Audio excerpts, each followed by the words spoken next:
жумуш менен муну кантип тренировканы кандай байкалыштырып алдыңыз? Эми, конечно, бул ийгилик көп жылдардан бери да. Тиги 12 жаштан ушул күрөшүк менен машыгып келатпайбызбы? Андан кийин орто жерде мындай перерывдар болду. Бирок мен өзүм негизи спортко бир күндө 2 саат табам да. Постоянно машыгып турам. Ошол эмгектин негизинде келди да бул жеңиштин бардыгы. Анан буга чейин 2 жолу ушул коло медалдын ээси болуп келгем. Мен быйыл уже баардык эле достордун бардыгы, спортсмендер баары эле айтышат, эми алтын алыш керек деген. Анан өзүм да ниетим бар болчу, алтын алайын деген ошонун негизинде. Мына быйылкы подготовка аябай жакшы болду. Айсулуу дагы кызыбыз дүйнөлүк чемпионатта чемпион болуп келди. Анан ошо эми бул баягы жаш балдарга стимул, пример, үлгү. Эми мен ойлоп атам ушул медалдардын артынан биздин баардык спорттун түрү боюнча ушул спортсмендерибиз Кыргыздын желегин желбиретип, имин ойнотуп турат деген ниеттебиз. Эми биз ардагерлер, конечно, баарыбыз тең. 3-4 жылдан бери ушул дүйнөлүк чемпионат бир жолу болот, ошо барып атабыз. Бирок бул дүйнөлүк чемпионатка аябай даярдыктар менен келет, чоң деңгээлде өтөт. Где-то бир 57-60 мамлекеттин балбандар катышат. Мына чоң килеген государстволор, Америка, Иран, Россия Федерациясы, Грузия өзү, Казакстан, Узбекистандан, Азербайджан, Европа мамлекеттеринин бардыгы, почти Германия, Италиядан бардыгы бул ветеранский спорт дүйнө жүзүндө бүгүнкү күндө аябай мындай жылдан жылга күчтүү болуп баратат да. Бул спортто жүргүнүзгө толук канча жыл болду ошондо? Эми эсепте ушул 12 жаштан келдик эле. 12 жаштан келгенде ошо эсепте азыр мына 57ден канча жыл болуп атат? 40 жылдан ашык. Спорт деп жүрөбүз да. Бул спорт эми бардыгын берди мага. Мына спорт деген мына турмушта көп жакшы жактардын бардыгы мына спорттун. Кандай десек, спорттун баягы катышкандыгымдын бүгүнкү күндө ошол көп мындай жакшы тарбияларды берди да спорт. Адамгерчилик, алдыга жылуу, күчтүүлүк, эрки күчтүүлүк көп жагынан спорт. Ошон үчүн мен бардыгын барган жерден бардык кайсы кызматка барбайм, спортту талап кылам да, ошол жерде кызматкерлер спорт менен машыгыш керек. Себеби денеси, ден соолугу жакшы, любой кызматкер бул жакшы да иштейт, өзүнө да тура билет. Ушул жанагы сиз менен күрөшкөн көп мамлекеттерди атап өтпөдүңүзбү? Спортчулардын баягы жылдагы салыштырмалуу даярдыктары кандай экен? Аябай күчтүү. Мына Иран балбаны бул былтыркы дүйнөлүк чемпион, дүйнөнүн чемпиону, былтыркы. Жана Украинадагы балбан болсо, ал дагы мына дүйнөлүк чемпионатта мына күмүш медалдын ээси. Жана казак балбаны бул канча жылдан бери күрөшүп келатат. Ал бала мына көп жолу ушул коло медалдын ээси болуп түшкөн.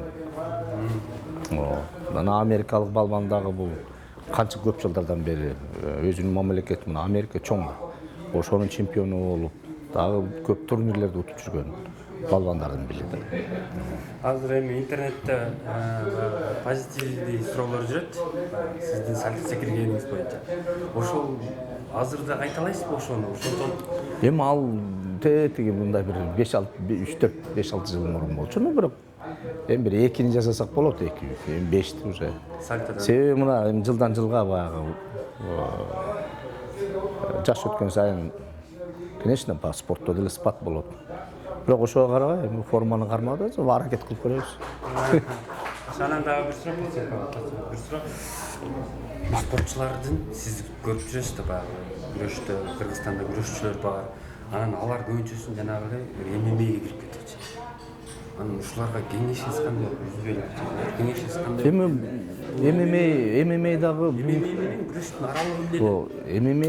ММА'де мына бүгүнкү күндө бул жаңы спорттордун түрү да. Эми күнү жүзү күн сайын өзгөрүүлөр, секунд сайын өзгөрүүлөр болуп атат да. Ошол эле сыяктуу мына спорттун не только ММА, бөлөк түрлөрү канча.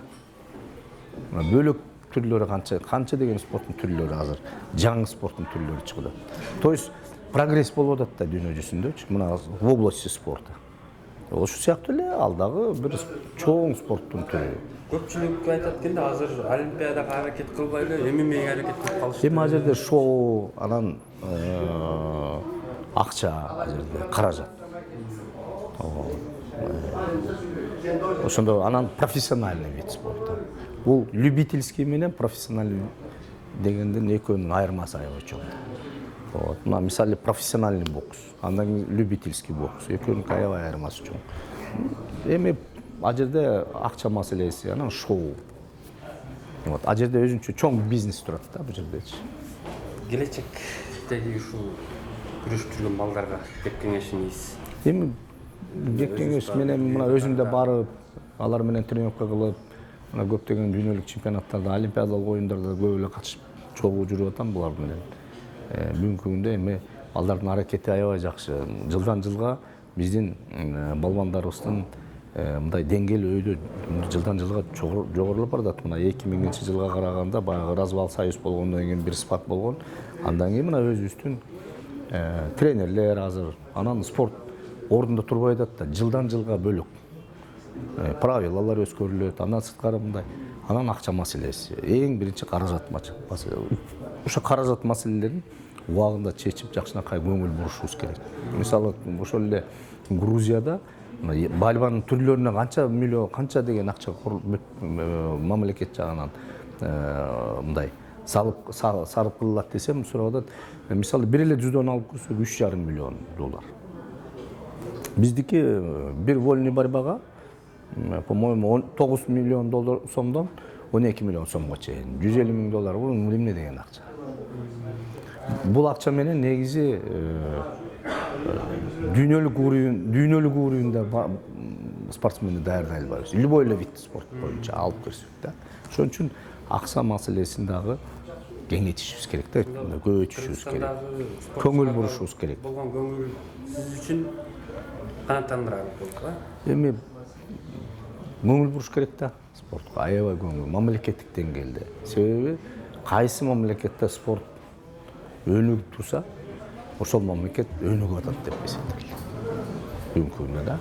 Анан мен жанагы госагентствонун кызматкерлеринин бардыгына айтып өтүп элем да. Көңүл буруш керек. Ар дайым внимание кылыш керек. Анан акчаны убагында бөлүп туруш керек. Тренердин менен спортсмендин башы оорубаш керек да. Программа болуш керек, жылдык. Бар. Ошол программанын акчасы үзгүлтүксүз. Сырыф болбой барып туруш керек да. Анан кээде МИФИнден келбей калат акчасы, давай федерация дейбиз. Федерациянын өзүнүн жумушу бар. Федерация биз и так жардам берип атабыз. Мен 98-жылдан бери федерацияда. Биздин өзүбүз бөлүнгөн акчаларыбыз бар, бюджет бар. Ал жакка касаться этпейт. Биз мына Шаршенбек Абдыкеримов президент федерация биздики. Өзүнүн квартираларын берет. Айсулуга берди, баягында квартира берди. Акчалай жардам берип атат. 7 квартира берилди. Мына 8-чи квартира берилди баягы. Дагы беремди. Бул өзүнчө бул меценатство да. Мамлекет жагынан дагы мамлекет деңгээлде дагы көбүрөөк көңүл бурулуш керек. Анан мындай да бизде бир эле спорт мындай болуп калса эле, бул болбой калды, бул спорт болуш керек да. Спортто ар кандай нерсе болот. Бүгүн бар, эртең ал мурунку жасаган результатын жасай алат. Спорттагы өзүнчө мындай шахмат да. Ошол сыяктуу ошого көңүл бурушубуз керек. Чоң рахмат.